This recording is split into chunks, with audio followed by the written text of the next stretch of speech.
Bonjour à tous, merci d'être présents pour ce webinaire sur le match entre l'habilitation familiale d'une part et le mandat de protection future d'autre part.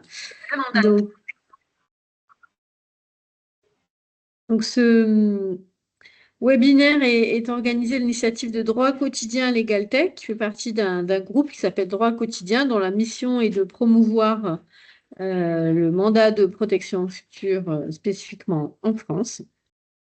Donc, nous allons réaliser ce webinaire selon un plan qui a été prédéterminé autour d'un match avec plusieurs rounds.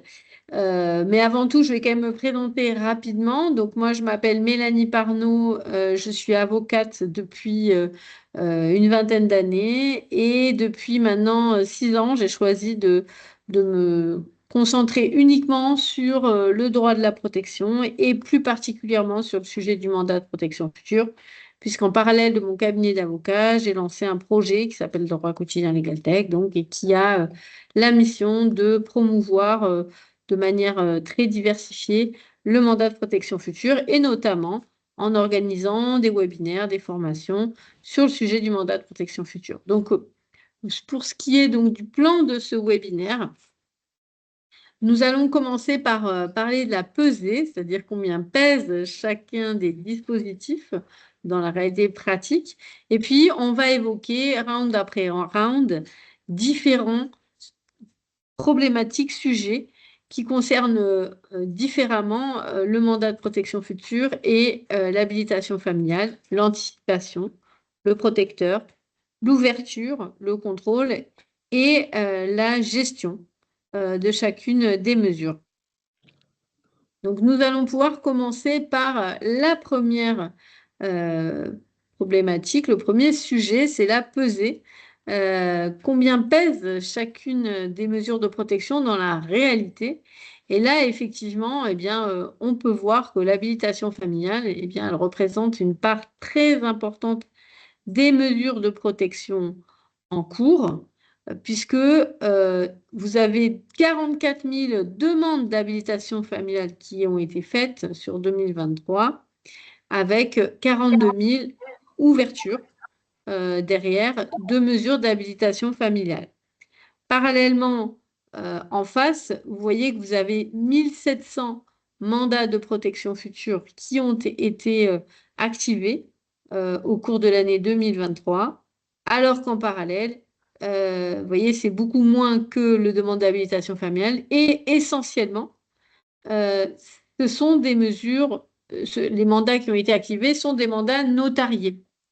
Donc, il y a beaucoup plus de mandats notariés, évidemment, que de mandats sous seing privé.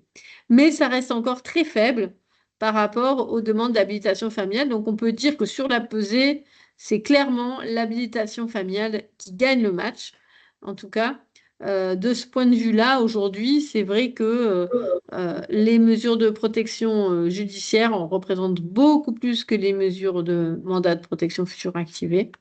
Donc ça, c'est vrai que c'est un point, c'est un constat, mais qui peut changer à l'avenir, puisque l'idée, c'est que de plus en plus, les personnes rédigent leur mandat de protection future. Et si on compare, par exemple, avec le Québec, en Québec, 80% des personnes de plus de 75 ans ont établi leur mandat de protection future. Donc, vous voyez, si on était au Québec, pour la pesée, ce serait plutôt le mandat de protection future qui gagnerait. À nous, praticiens du droit, de faire en sorte que cette pesée évolue plutôt en faveur du mandat de protection future. Ensuite, on va parler sur ce premier vrai round où on va vraiment rentrer dans le cœur du sujet. On va parler de la question de l'anticipation. En fait, la mesure d'habilitation familiale n'est pas une mesure anticipée. Il faut bien évidemment, pour qu'elle soit mise en œuvre, qu'elle soit conforme aux intérêts patrimoniaux de la personne à protéger et éventuellement à ses intérêts personnels. Ça veut dire que concrètement, il n'est pas certain que l'habilitation familiale demandée soit finalement validée par le juge des tutelles. Il faut bien évidemment qu'elle soit mise en place si l'état médical de la personne le justifie, s'il y a un besoin de protection suffisant. Et il est impossible de l'anticiper.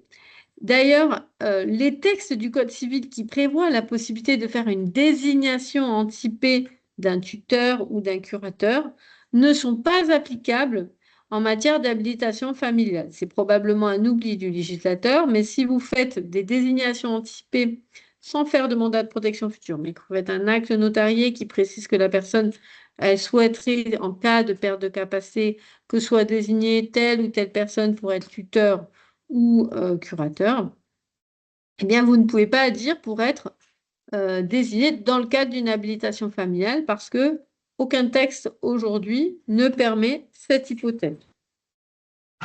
Et enfin, le point qui est quand même essentiel, c'est que cette mesure de protection, l'habilitation familiale, elle peut être mise en place sans même que la personne à protéger soit consultée. C'est-à-dire que comment ça peut se passer dans le concret? Effectivement, normalement, la première étape, c'est de faire un certificat médical circonstancié, comme pour toute mesure de protection à activer.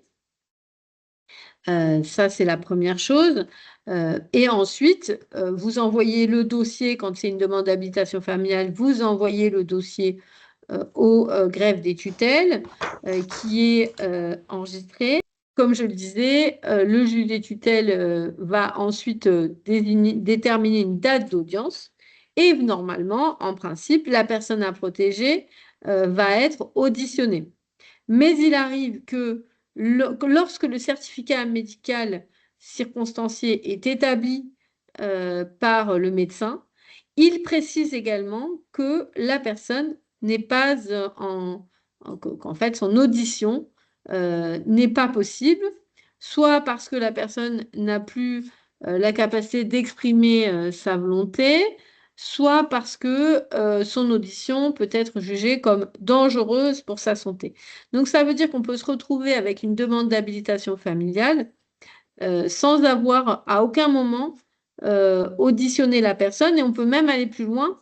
Le certificat médical circonstancié nécessite en principe l'examen de la personne, mais le médecin peut choisir, c'est pas qu'il peut choisir, mais s'il ne parvient pas à examiner la personne pour une raison X, Y, Z, il peut même établir un certificat médical sur pièce et préciser dans le certificat médical parce que le médecin, parce que lorsqu'il établit un certificat médical sur pièce, eh bien, il va devoir contacter le médecin traitant pour avoir des informations sur la situation. Il va s'appuyer sur des documents médicaux que lui auront transmis le proche qui sollicite le certificat médical. Et donc, il va pouvoir indiquer peut-être dans ce certificat que la personne ne peut pas être auditionnée. Ce qui fait qu'on peut se retrouver avec une personne qui est placée sous protection sans même avoir vu le médecin et sans même avoir vu le juge des tutelles. Donc, c'est vrai que c'est une situation qui est quand même gênante. Et donc, la personne n'aura vraiment pas du tout été consultée pour la mise en place de cette mesure de protection. Donc, d'un point de vue du respect de la volonté de la personne, ça peut être problématique. Alors que quand on est face à un mandat de protection future, c'est la personne elle-même qui a fait la démarche de rédiger ce mandat de protection future de manière anticipée quand elle a toute sa tête pour le cas où elle se retrouvait en perte d'autonomie. La personne va pouvoir choisir librement les personnes qu'elle souhaitera voir désigner comme protecteur et elle pourra choisir une personne pour ses intérêts pour la protection de sa personne, une autre pour ses intérêts patrimoniaux. On pourra même désigner encore une autre personne pour éventuellement des biens très spécifiques, comme par exemple les biens professionnels. Donc, elle va vraiment pouvoir dimensionner de manière anticipée sa protection. Elle va pouvoir révoquer ce mandat de protection future tant qu'il n'est pas activé. Donc, si nécessaire, le réécrire.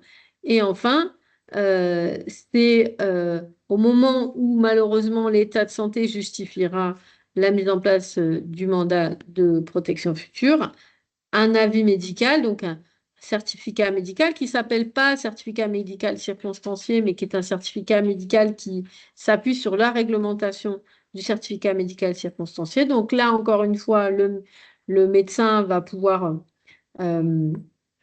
indiquer si la personne peut ou non se déplacer au greffe, parce qu'il n'y a pas d'intervention du juge, mais par contre, il y a l'obligation quand même de se déplacer au greffe des tutelles pour du coup activer ce mandat de protection future en présence du mandataire et de la personne. Et donc, dans le certificat médical, il est possible de préciser que la personne n'est pas en état de se déplacer. Et comme pour une habilitation familiale, il est également possible de faire un certificat médical sur pièce si la personne refuse d'être examinée, comme ça peut arriver quand on a des situations où les personnes ne sont, parce que vous avez des pathologies neurodégénératives, où les personnes ne sont pas conscientes de leur pathologie, ce qu'on appelle de l'anosognosie. Et donc, dans ce cas-là, on a quand même, si elle refuse d'être examinée par un médecin, il y a quand même la possibilité de faire un certificat médical sur pièce pour activer le mandat de protection future et d'indiquer que l'état de la personne ne lui permet pas de se déplacer au greffe des tutelles. Donc, on va avoir effectivement une véritable possibilité d'anticipation, ce qui forcément fait remporter le round au mandat de protection future, puisqu'on a un mandat qui va pouvoir être anticipé et personnalisé, alors qu'en parallèle, on a une habilitation familiale qui est plutôt imposée et standardisée. Alors, ça ne veut pas dire que ça se passe toujours comme ça. Par contre, pour le caractère standardisé, moi qui ai l'expérience, que je vais beaucoup devant les juges des tutelles en tant qu'avocate, en gros, les missions qui sont confiées sont souvent des missions copier-coller. Et donc, il y a très peu de personnalisation dans la manière dont les mesures de protection, que ce soit habilitation familiale, tutelle, curatelle, sont mises en place. Donc voilà pour le premier round où on peut dire que c'est dans ce match, c'est le mandat de protection future qui gagne le premier round. Sur le protecteur, en matière, donc si on passe au deuxième round qui concerne cette fois-ci le sujet du protecteur, en matière d'habilitation familiale, on a une liste de personnes qui peuvent être désignées en tant que personnes habilitées. C'est essentiellement le conjoint, partenaire de Pacs et concubin, les enfants ou petits-enfants, les parents et les frères et sœurs. Donc, on a vraiment une liste assez réduite de personnes que l'on peut désigner comme étant personnes habilitées, ce qui parfois peut être gênant parce qu'on peut avoir des rapports très privilégiés avec certaines personnes sans pour autant qu'il y ait de lien de famille avec cette personne. Et donc, c'est vrai que l'habilitation familiale va être relativement resserrée au cercle familial extrêmement proche. Alors que le mandat de protection future, lui, il est très ouvert. En fait, vous avez énormément de liberté pour la désignation d'un mandataire de protection future. Vous pourrez désigner les mêmes personnes qu'en habilitation familiale. Vous pourrez aussi désigner des personnes qui ne sont pas de votre famille ou qui ont des liens de parenté qui sont plus éloignés. Et enfin, vous pourrez désigner des professionnels. Alors, vous pourrez désigner tout type de professionnel dès lors que c'est une personne physique. C'est-à-dire qu'on peut très bien imaginer désigner un avocat dès lors qu'il est désigné en tant que personne physique et il pourra même être rémunéré. Par contre, si vous voulez désigner une personne morale, vous êtes obligé de désigner une association tutélaire du type UDAF, par exemple. Donc, ça veut dire que là, pour les personnes morales, il n'y a pas de choix possible. Effectivement, ça restreint les possibilités. Donc, on est sur quelque chose qui est très ouvert. Et donc, dans ce cadre-là, effectivement, on le voit bien, bah, si on regarde l'ouverture, la possibilité de choix, évidemment, c'est le mandat de protection future qui est gagnant, puisque on a une liste beaucoup plus large, beaucoup plus de possibilités qu'en matière d'habilitation familiale. Et je dirais même qu'on a voilà, un avantage considérable aussi par rapport à la tutelle, c'est qu'on va pouvoir prévoir des rémunérations pour ces personnes, alors qu'en matière de tutelle, si vous êtes des proches, ben, vous ne pouvez pas être rémunéré. Donc c'est vrai que voilà, il y a une liberté qui est assez intéressante de ce point de vue-là. Alors le troisième round, c'est le moment clé, le moment où malheureusement la personne a perdu son autonomie et, pour une raison ou une autre, on a absolument besoin d'ouvrir cette mesure de protection. Et là, l'habilitation familiale, eh bien, elle nécessite une demande qui soit faite par les personnes qui peuvent être désignées, une demande déposée au juge des tutelles parce que, effectivement, on a un état de santé qui le justifie. Et évidemment, ce n'est que parce que le régime matrimonial est insuffisant. C'est-à-dire que le juge des tutelles, pour ouvrir la mesure de protection, il va déterminer que le régime matrimonial n'est pas suffisant, si la personne est mariée, pour assurer la protection de la personne ou le juge des tutelles va vérifier qu'il n'y a pas un mandat de protection future qui a été écrit. Parce que dans le Code civil, euh, la mesure de protection qui est prioritaire sur absolument toutes les autres, c'est le mandat de protection future. Si vous avez rédigé un mandat de protection future, en principe, votre juge des tutelles, il ne pourra pas désigner une habilitation familiale. Il devra faire en sorte que le mandat de protection future soit activé. Alors, pour l'activation du mandat de protection future, ça va être fait à la demande du mandataire de protection future, dans les mêmes conditions, hein, on est toujours dans une logique d'altération. Alors, le dossier qui est présenté pour l'habilitation familiale est quand même relativement, et peut être relativement étoffé, hein, parce que c'est vrai que si on en revient en arrière, effectivement, il va quand même falloir justifier que la situation familiale permet de mettre en place une habilitation familiale. D'ailleurs, dans le dossier, vous devez avoir un document qui précise que chaque personne de l'entourage familial est bien d'accord avec la mise en place de cette habilitation familiale. Donc, ça va être un dossier qui est beaucoup plus élaboré à préparer. Alors que quand vous avez un mandat de protection future à activer, le dossier à présenter au greffe des tutelles est assez sommaire. Vous avez uniquement la copie authentique du mandat de protection future. Vous allez avoir évidemment le certificat médical, les pièces d'identité, et puis vous avez également un justificatif de domicile, parce que le greffe des tutelles doit s'assurer qu'il est bien le greffe des tutelles compétent pour activer ce mandat de protection future.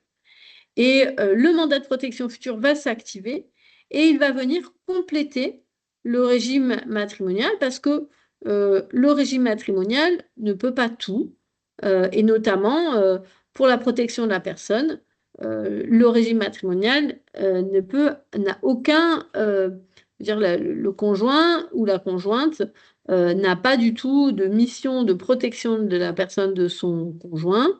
Et donc, par exemple, s'il doit y avoir accès au dossier médical, eh bien, le conjoint ne pourra pas y accéder sur base du simple fait qu'il est marié. Il devra forcément recourir à une mesure de protection, alors qu'avec le mandat de protection future, eh bien, on va pouvoir le faire. Donc, ça signifie que le mandat de protection future s'active en toute hypothèse. Il n'y a pas d'évaluation. La seule évaluation, elle est de médicale, mais une fois que l'évaluation médicale est acquise, il n'y a aucune vérification autre que des vérifications formelles. Donc, ça veut dire qu'on va avoir un mandat qui va s'activer beaucoup plus rapidement qu'une habilitation familiale. Et c'est vrai que les délais de mise en place des mesures de protection demandées au juge des tutelles sont extrêmement longs. C'est assez variable d'un tribunal à l'autre, hein, mais on est quand même sur une moyenne nationale de 6 mois, 6-8 mois. Donc, ça veut dire que si vous avez besoin urgemment d'une mesure de protection, clairement, le mandat de protection future va être une solution beaucoup plus efficace, puisque de l'expérience que nous en avons, en une quinzaine de jours, maximum 3 semaines, on arrive à activer un mandat de protection future. C'est considérable comme différence de délai par rapport à ce qu'on peut voir en matière d'habilitation familiale. Donc, pour nous, le 13e round sur l'ouverture, il est clairement remporté par le mandat de protection future. Et c'est vrai que pour le recul qu'on peut en avoir, c'est souvent à ce moment-là que c'est important d'aller vite. La mesure de protection, quand elle devient nécessaire, c'est pour gérer des urgences, parce qu'il y a une hospitalisation, parce qu'il y a eu voilà, une problématique particulière et on a besoin de rapidement mettre en place la mesure de protection.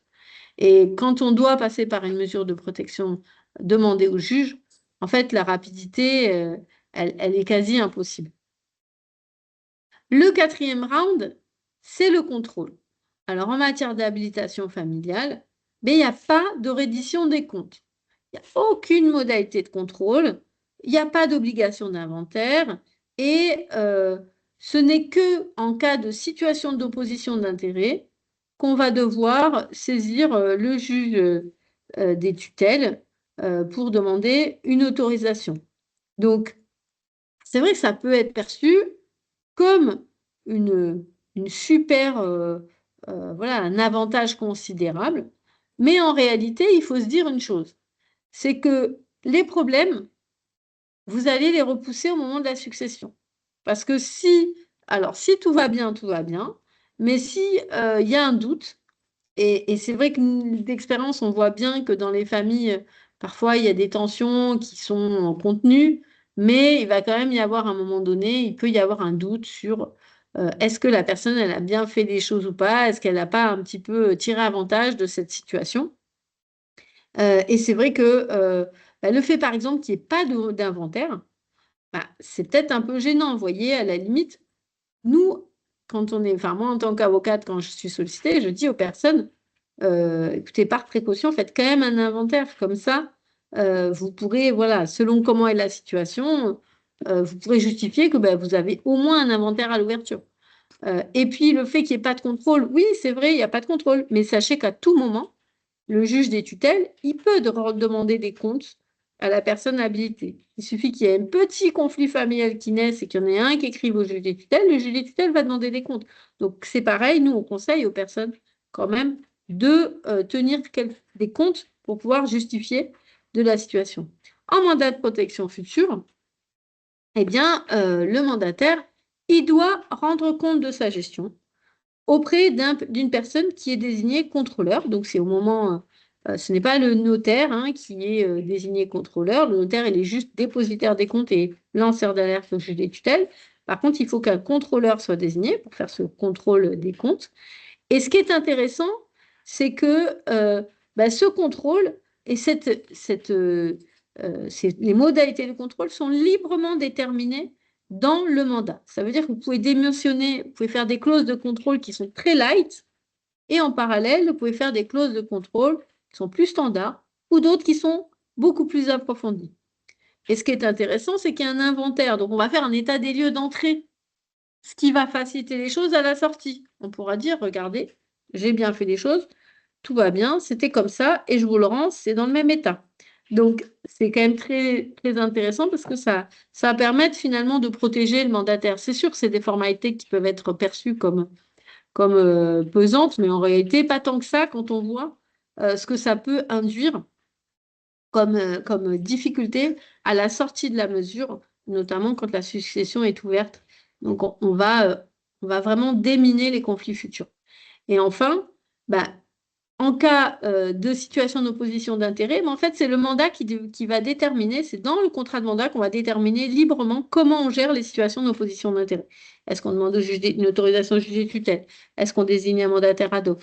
Tout ça est librement défini. D'ailleurs, on peut même désigner contractuellement un mandataire ad hoc, ce qui évite de devoir demander une autorisation ultérieure au juge des tutelles, ou en tout cas une désignation ultérieure au juge des tutelles. On peut d'ores et déjà, donc là on gagne un temps important, si on désigne déjà un mandataire ad hoc, contractuellement, ben là, on n'a qu'à le solliciter pour qu'il fasse les actes qui sont où il y a une situation d'imposition d'intérêt.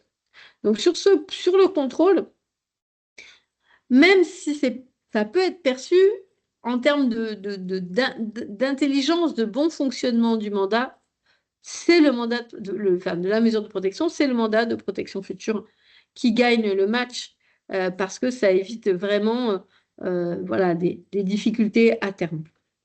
Enfin, sur la gestion, l'habilitation familiale, elle est effectivement limitée dans le temps. Elle a le gros avantage d'être inscrite en marge de l'acte de naissance. Elle peut intervenir autant pour de l'assistance, de la représentation. Elle peut permettre d'ouvrir, voilà, en habilitation familiale, vous pouvez ouvrir et fermer les comptes bancaires sans autorisation du juge. Et par contre, comme pour toute mesure de protection, il faut une autorisation pour la vente du logement et les actes de disposition à titre gratuit. Par contre, le mandat de protection future, lui, il n'est pas limité dans le temps, mais il peut s'arrêter assez facilement par un certificat médical qui constate, comme pour une mesure d'habilitation familiale, qui peut s'arrêter à tout moment par un certificat médical de main levée. La grosse difficulté, et là c'est l'énorme point noir, il n'y a pas de registre des mandats de protection future. Donc ça veut dire qu'il n'y a pas de publicité de la mesure. Deuxième gros point noir, c'est une mesure qui est uniquement limitée à la représentation. On n'a pas cette possibilité d'avoir cette progressivité. Alors, assistance, puis représentation. Alors, il faut l'autorisation du juge pour ouvrir un compte dans une nouvelle banque ou clôturer un compte bancaire. Donc, c'est une petite différence.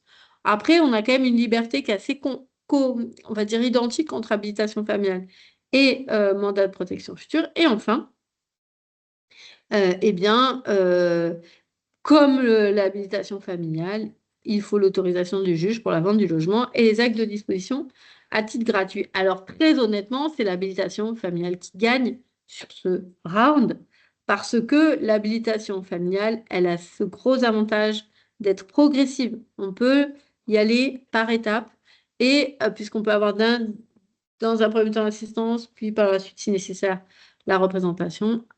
Et puis, il y a cette publicité qui manque considérablement. Alors, sur le caractère non progressif, il faut une réforme du mandat de protection future. Et sur la publicité, il faut seulement que le gouvernement, enfin, nous sorte le dernier arrêté qui manque pour qu'on ait ce registre des mandats de protection future que nous attendons tous de manière, voilà, avec énormément d'impatience depuis 9 ans, maintenant même plutôt 10 ans. Donc voilà pour ce match qui est gagné quand même largement par le mandat de protection future, il faut le dire. Voilà, ça reste quand même le mandat de protection future et ce qui fait gagner vraiment le mandat de protection future, c'est la rapidité d'ouverture en fait. C'est ça qui est quand même. Alors il y a le choix des mandataires, il y a toutes ces voilà ce côté personnalisé, mais c'est vrai que le gain de temps, nous on le voit sur le terrain, c'est ça qui va tout changer dans l'accompagnement des personnes et qui va éviter que les personnes se retrouvent en perte d'autonomie de manière trop importante. Voilà, parce que ça dégrade, en fait, se retrouver dans une situation de blocage, ça peut entraîner une dégradation de la perte d'autonomie. Alors, pour conclure, je vais laisser peut-être Élodie me dire s'il y a eu des questions. Oui, bonsoir. Oui, il y a eu des petites questions par rapport à la désignation du contrôleur, à savoir si elle était obligatoire. Donc, j'ai pu expliciter que c'était les modalités de contrôle qui devaient être définies dans le mandat, mais que la désignation en elle-même pouvait intervenir au moment de l'activation du mandat, pas forcément au moment de la rédaction, même si je le conseille quand même. C'est toujours plus sympathique. À savoir si toute personne pouvait être désignée contrôleur. Donc là aussi, c'est effectivement au choix du mandant et c'est surtout fonction de l'importance et de la complexité de son patrimoine. C'est sûr que si c'est quelqu'un qui a 26 biens immobiliers, il est peut-être préférable de nommer un gestionnaire de patrimoine, pardon, comme contrôleur de gestion. Mais si la personne a très peu de patrimoine et peu de comptes bancaires, finalement, un proche peut s'occuper de ce contrôle-là. Et la première question qui avait été posée, c'était par rapport au certificat pour de non-audition de la personne, s'il pouvait être réalisé par tout médecin. Et là, je me suis peut-être un peu enflammée en disant que ça pouvait être fait que par le médecin inscrit. Mais je vous avoue qu'à ce moment-là, j'étais en train de checker qui était présent ou pas et j'étais moins dans le webinaire que ce que j'aurais dû. Alors après, sur la non-audition, entre guillemets, devant le juge des tutelles, c'est obligatoirement le médecin inscrit qui peut faire le Ça va. certificat de non-audition. Donc, voilà, sur la non-audition devant le juge des tutelles, c'est forcément le médecin inscrit.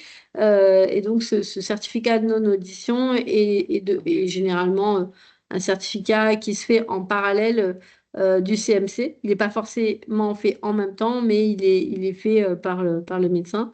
Et alors, en tout cas, dans la pratique, c'est vraiment toujours des médecins inscrits sur la liste qui font ces certificats de non-audition. Et par ailleurs, pour l'activation du mandat, il faut demander au médecin inscrit qui va faire le certificat d'activation du mandat. Il faut également lui demander dans le même certificat de préciser si la personne elle peut se rendre au greffe des tutelles ou non. Alors, pour conclure ce webinaire, je rappellerai que nous avons lancé une enquête sur le registre des mandats de protection future, qui est un registre qu'on attend de manière, voilà, depuis très longtemps. Et il s'avère que euh, le décret qui est sorti en novembre dernier n'est pas très satisfaisant. Donc, on a lancé une enquête sur ce registre. Et donc, vous avez la possibilité de pouvoir donner votre avis en répondant à cette enquête. Je vais rapidement remettre dans la conversation le lien vers cette enquête. Et c'est vrai que nous, on a lancé cette enquête aussi bien auprès des médecins, du sanitaire, en fait, de tous des professionnels médico-sociaux. D'ailleurs, on a pas mal de réponses déjà du côté des professionnels médico-sociaux. Par contre, c'est vrai qu'on a encore besoin d'avoir euh, voilà, l'avis de, des professionnels, des notaires spécifiquement. Et ce serait vraiment super si vous complétiez ce questionnaire. Ça va vous prendre moins de 5 minutes. Voilà, c'est vraiment très, très rapide. Et sur base de ce questionnaire, nous, on va pouvoir faire une analyse de l'avis en fait, des personnes, des notaires et des professionnels. Donc, c'est pas le même questionnaire pour les notaires et pour les professionnels de santé. On vous demande aussi si vous souhaitez participer au groupe de travail qu'on a constitué euh, pour, euh, voilà, essayer de réfléchir cette fois-ci en visio, faire des réunions, plus de réflexion autour de qu'est-ce qu'il faudrait proposer au gouvernement pour améliorer ce registre, parce qu'actuellement, il ne prévoit que la possibilité d'être alimenté et consulté par le mandant et le mandataire, ce qui est évidemment gênant. N'hésitez pas à nous contacter. On est là. Voilà, notre mission à nous, c'est notre mission sociale, c'est d'aider à faire le plus de mandats de protection future. Sachez que nous, on a mis en place un programme d'accompagnement qui permet vraiment d'offrir la meilleure protection future à vos clients en combinant à la fois notre expertise et une plateforme qu'on a développée depuis maintenant plus de 5 ans. Merci beaucoup à vous. Je vous dis à très vite. Bonne soirée.